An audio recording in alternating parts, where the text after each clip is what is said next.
Welcome to eHealth Learning, inspiring professionals worldwide. The physiological impact of infant medical intervention is really, it's a physiological, I think is an important word in this title, because it really talks about how it is not psychological, emotional. Of course it is, but anything that comes from the physiological part of life, which is the whole body, is going to look like it might be psychological or emotional, but really it is the nervous system, it's the body, and we'll be getting into that. I wanted to start with this great quote from Pulitzer Prize-winning science writer Philip Boffey, who said, "The long failure to provide anesthesia for newborns provides a salutary reminder that medical practices are sometimes based on flimsy science and erroneous beliefs, and that outside critics can bring an important perspective." I think that's strong writing and really good criticism, constructive criticism that we should all remember in our life, and in particular in this situation. Um, so um, the outline, just briefly, is in three parts, and the history of surgery without anesthesia for infants under 18 months prior to 1990.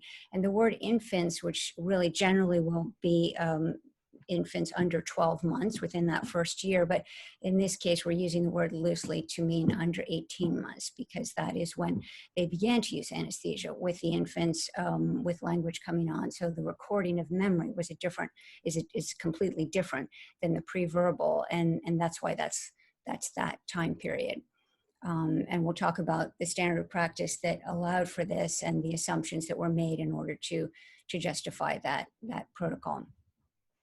And the two heroes of the story, particularly Dr. Anand, and how this changed, and how many people this is affecting, the long-term effects, and then what's currently, if we can get to it, I don't know, about the hospital and attachment and treatment, which I don't have a lot of that, especially thinking that we wouldn't have too much time, and probably people that are watching have a lot of experience with that, I'm thinking.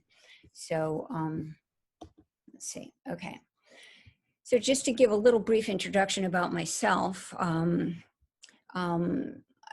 let's just start with Dr. Vanderkolk's quote. It's not what happened, it's the residue of the imprints. Of the imprints left behind in the hormonal and nervous system. States of trauma, not traits of character, is important, because what people often exhibit, it appears to be character traits, and you might think, well, this person is angry, or they're irritable, or they're overly sensitive, or whatever particular thing, and it's not that. It's that they're exhibiting states of trauma.